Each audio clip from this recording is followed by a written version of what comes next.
Scott Berkamp with FP2, and he's going to give us a legislative update on new transportation initiatives. Good afternoon, and thank you for the time to come and present today, talk about a little bit what's going on with FP2. Before I get into that, though, I wanted to talk about one other thing real quick. I'm willing to bet that the reason that I'm in this room is the overall big reason that I'm in this room is the same reason that the rest of you are in this room. And that reason is because I love roads. Does anybody else love roads? Do you love roads? All right. So I'll give you a couple reasons I love roads, and then I'm interested in what anybody else wants to throw something out there too. So one big reason I love roads, so when I leave here tomorrow night, fly to Kansas City, once I get to Kansas City, I'm gonna jump on I-70 and it's gonna take me back to my wife and kids. It's a great reason to love roads. I'll give you another one. So I got a Mustang GT sitting in the driveway. It's a beautiful car to look at. It's way more fun to drive than it is to look at. I live in Kansas. We're blessed with a lot of space for on-ramps, and it's so much fun getting up to the speed limit, just right there at the speed limit, in third gear, but like halfway down the on-ramp, and you're ready to go by the time you get to the passing lane. So just a couple reasons I love roads. So anybody else that wants to throw out a reason?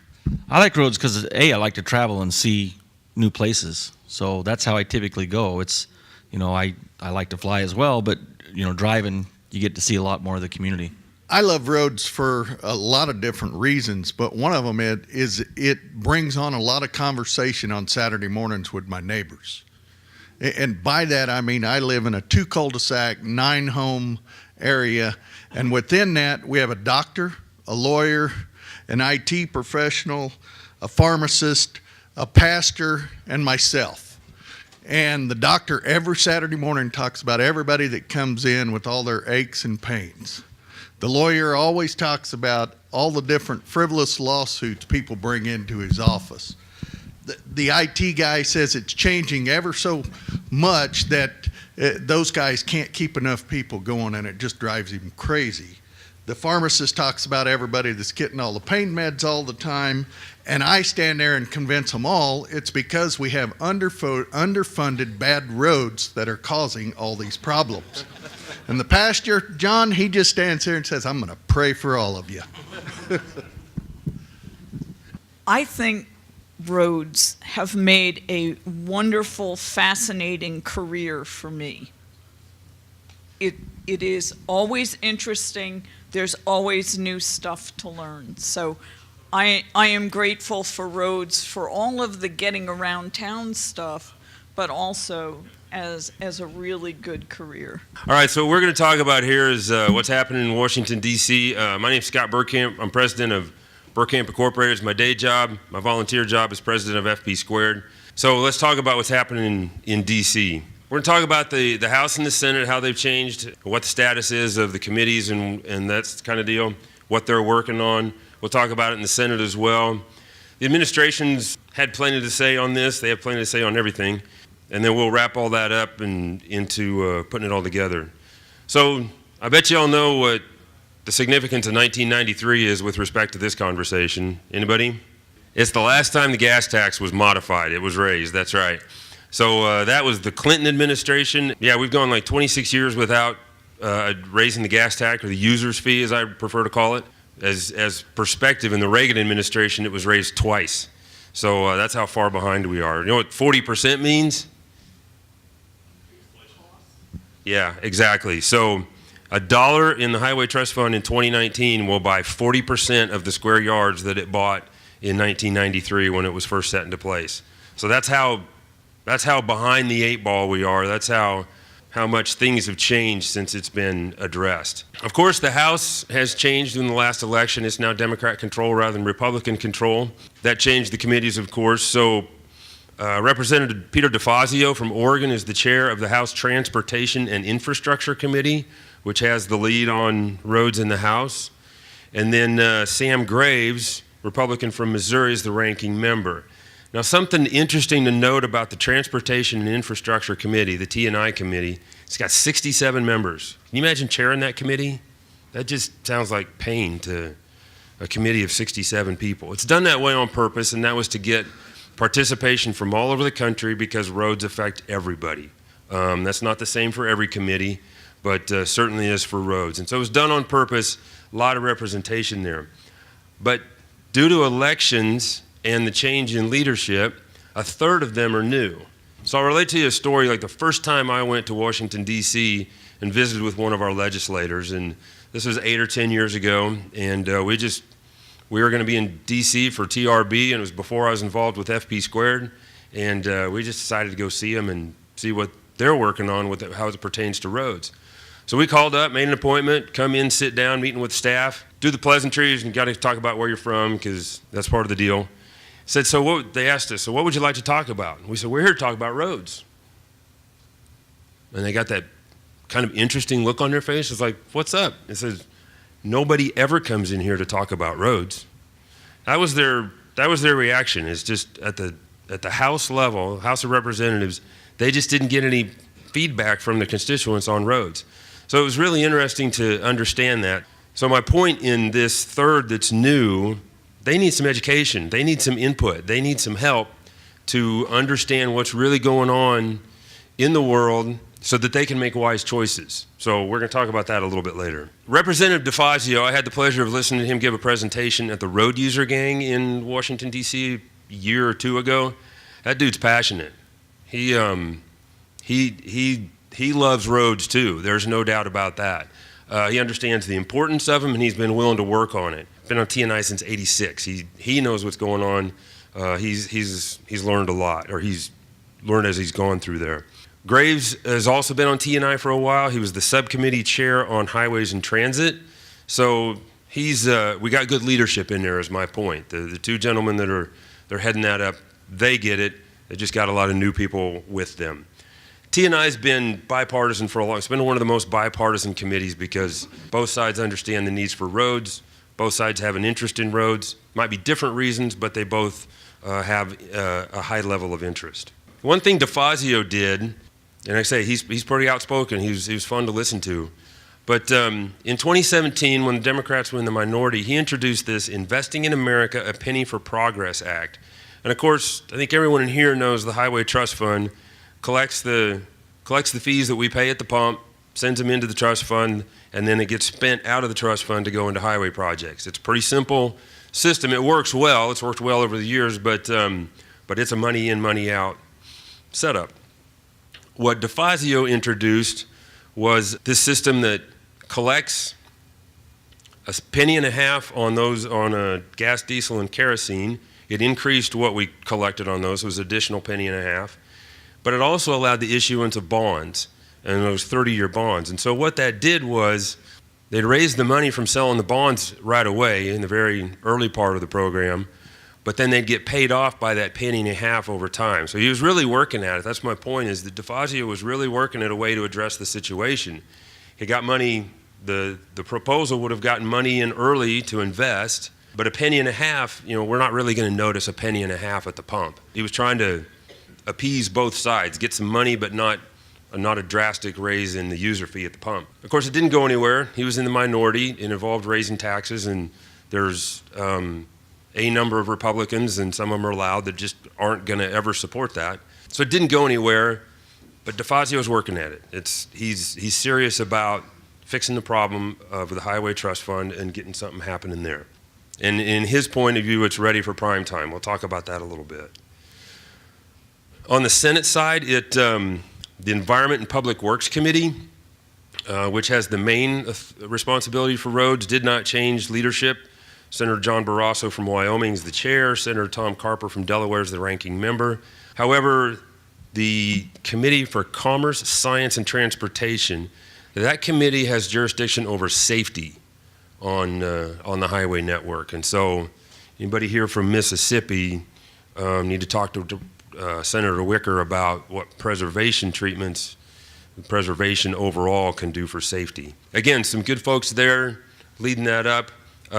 Senator Cantwell from Washington as the ranking member. So good folks on those two committees on the Senate side. Barrasso's plan is to start drafting a bill for highway reauthorization. So the FAST Act expires in 2020. So it's pertinent. It's got to be done. What's interesting is that the way the Senate's set up and these committees are set up, there's a lot of interest from widely rural areas, and so a lot of rural areas represented in this room as well. So hopefully it becomes a balanced approach. When we put those two together, we put the House and the Senate together, we have a divided Congress.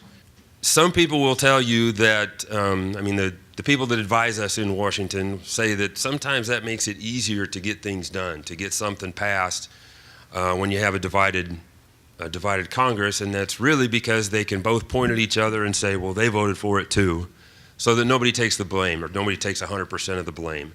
Now, so that helps, given also that simply transportation is generally bipartisan. It stands I'm saying that's good for something happening in 2019 to address what needs to be addressed. Some good people on the committee, some experience there, so that's very helpful. They don't have to spend any time getting up to speed and learning what's going on.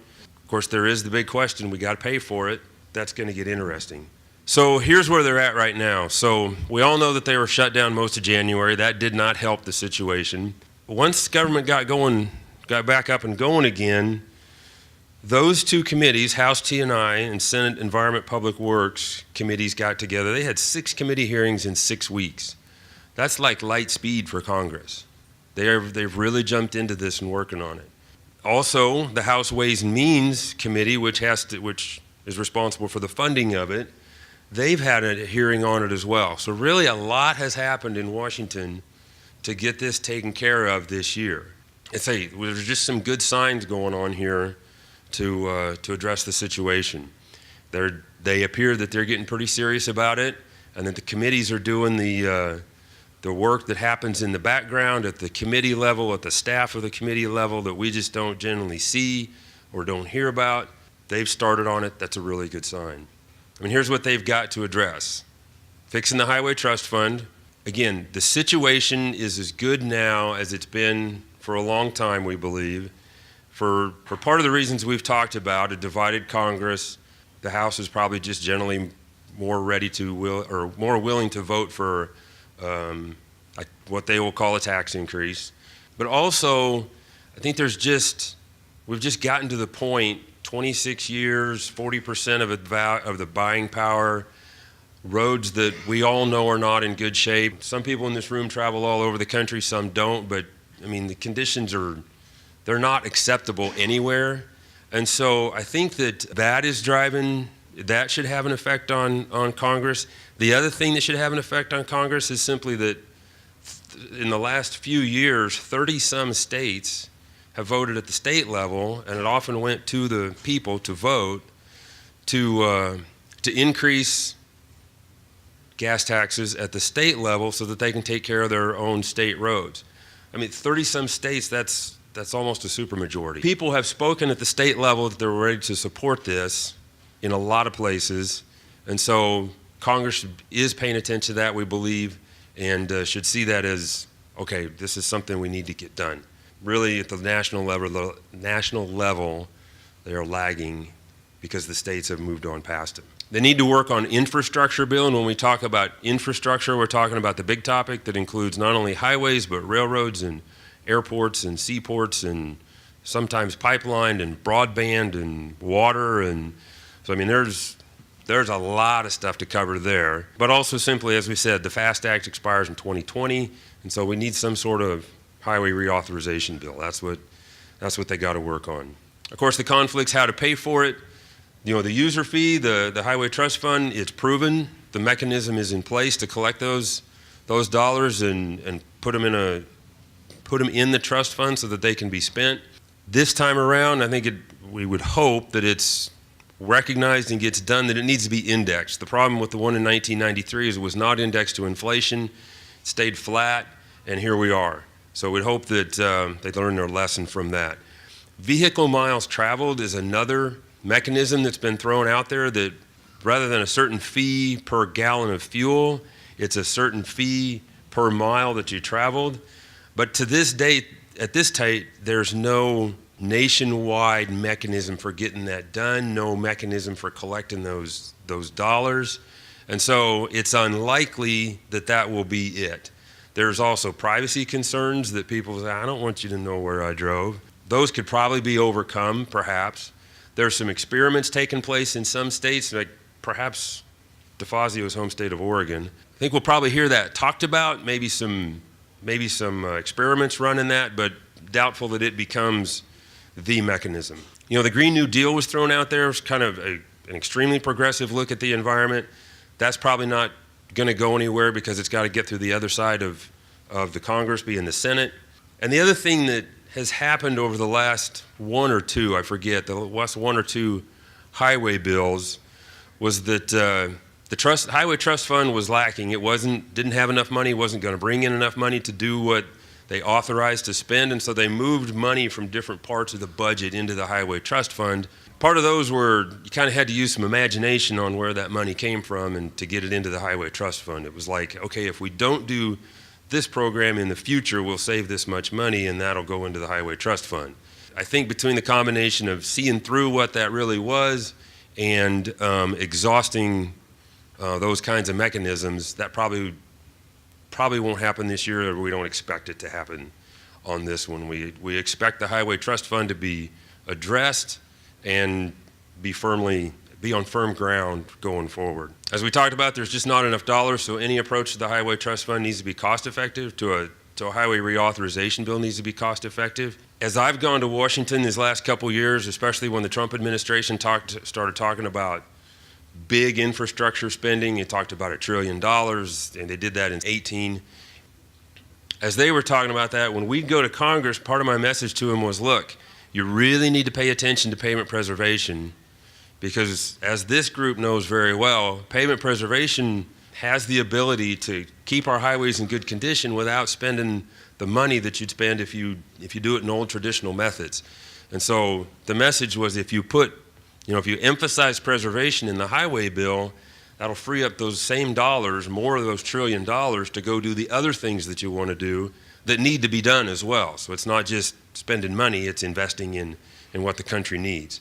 The other thing is, the Green New Deal is, like I say, very progressive. It probably won't happen, but we as a country do care about the environment, and it's very possible that there's a green or environmental aspect to that. And the good news on both of those is preservation, both the cost effectiveness and the environmental aspect, preservation plays very well in that. So hopefully, as they're looking at how to do this environmentally, preservation becomes part of the answer. So the administration, they released their budget earlier this month.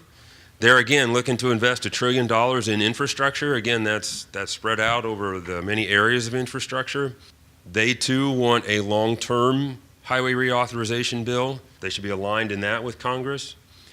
Had some other investments in it that you'll see here. Infrastructure for Rebuilding America, better utilizing investments to leverage development, a couple others. So the administration is thinking about a number of things. Part of the reason that I believe the administration is serious about this, they forecast 3.2% economic growth, and they believe, part of the reason they believe they can hit, that we as a country can hit 3.2%, is because of the investment in infrastructure, what that will do to get the economy going and contribute to the growth. The other thing is, White House and Congress both want to prioritize infrastructure. We all know that President Trump likes to build things. He's built hotels and golf courses and towers, and he likes to build stuff. And so he's just generally accepted that he will be very favorable to an infrastructure package because he likes to build stuff, and you might want to put his name on it. I don't think that'll happen. There's lots of things here that point towards getting something done on infrastructure. Again, we all know that if politics gets in the way, that can derail it. Hopefully what's happening now is all that work is taking place at the committee level, behind the scenes, and while the events of the last few days on the political side get discussed and cussed and go into the past, and hopefully in the few months out when the people that end up on TV are talking about it, a lot of the hard work's already been done in the committee rooms. So here's, I'm going to wrap all this up. This is what Congress needs to address. The FAST Act's going to expire in 2020. It's got to get taken care of. The Highway Trust Fund, I think loses its authorization in 2022 is the way that actually works. So again, these committees need to be doing work on what the blood and guts of those bills are going to be and doing that behind the scenes. Transportation will be very important to both houses of Congress and the administration in 2019. We're looking for the continued support of pavement preservation in that. That's one of the things that FP2 is going to be working on and looking into, okay, what makes sense for the country right now in terms of pavement preservation that can be part of the next highway reauthorization bill that people will be comfortable voting for. And then the last piece is, as I said, new members of Transportation and Infrastructure Committee. They need our education, so at this point I'm urging you to take some action when it comes to with respect to Washington, what's happening at the national level. So and I'll give you an example of why I believe that's important, how it can play out. So myself, along with a few other people on the FP2 side, been visiting Capitol Hill for 8 or 10 years now, building those relationships, and it's been really interesting we went from, well, nobody comes in to talk about roads, to, well, no, I'm not familiar with pavement preservation, tell me more about that, to walking in the office and going, hey, you're the preservation guys, what do you come on in, it's good to see you again. To, and this just happened late last week, to getting an email from Senator Roberts' office, from his staff, and she says, hey, Senator Roberts is looking at what he needs to be doing, what he needs to be working on for the highway bill reauthorization. What is it that the preservation community is looking for and would like to achieve in the next bill? So when they come back to you and start saying, hey, give us some input, you've convinced us you're the experts and you're interested and you're willing to work on this, and they come looking for your input. So I mean, that's how that's gone. Of course, it took a while, but preservation has taken hold in the meantime. More people know about it, more people talk about it, it's working. So I would encourage you, I know that folks on the agency side, and I think this is right, and correct me if I'm wrong, but may not be able to go into congressional offices and say, hey, you need to work on the Highway Trust Fund and the reauthorization. But you can write a letter, sign your name personally, say, hey, the Highway Trust Fund is important, we need to invest in our roads, they're falling apart. I would support a fix to the Highway Trust Fund. You can write a letter and get those points across. And again, numbers, just as more and more people do that, they'll get the message more and more and more. On the industry side, we're not limited. I'd encourage you to jump on a plane, go to Washington, D.C. You can call up the office and say, hey, I'm from West Virginia, and I'm here to visit Senator Manchin and Senator Capito, is that right? Capito, thank you, my bad. I do believe, based upon my experience, they're going to say, great, when are you going to be in here? We'll put you on the list. We'll set you up, and we'll have a time for you to talk to. At the Senate side, it's almost certainly going to be staff. On the House side, it may be maybe the representative, it may be staff. You just don't know. So it really is that easy, and when you sit down and talk to them, they're interested in knowing. They're interested in knowing what facilities you have in their districts. They're interested in knowing how many people you employ in their districts.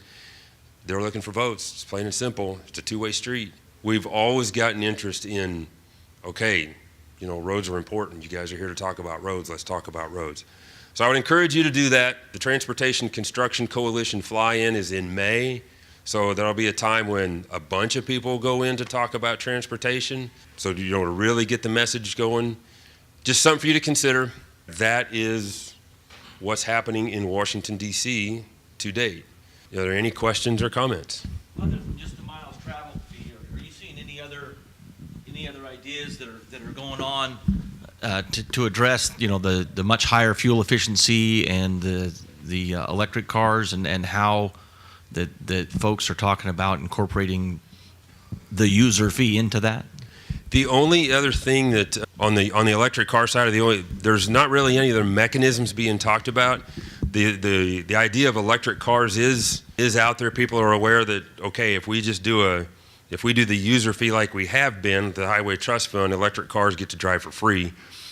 I think there's a federal tax credit for buying an electric car, and so there's part of the discussion of eliminating that tax credit I mean, it was done to incentivize the purchase of electric vehicles. I think they're talking about removing that tax incentive and saying, okay, they've become more mainstream now, so you don't need the incentive. And oh, by the way, that money that the government didn't collect because you bought an electric car will now collect, and that contributes to the cause.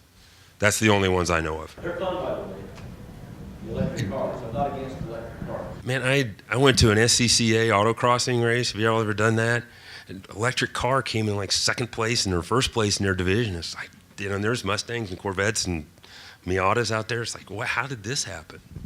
I think some of the ideas in the past have been bandied about, like more P3 projects and stuff like that, as you know, kind of generally the southeast, but you know, a lot of the states are fairly rural. A lot of people aren't going to do buy a toll road in, you know, Obion County, Tennessee. So you know, P3s a lot of times aren't so great for us. Is that what you're seeing, bandied still, or The P3 concept, public-private partnership concept, the Trump administration first came in 17, I think, threw out that $1 trillion investment. There was a lot in there about public-private partnerships.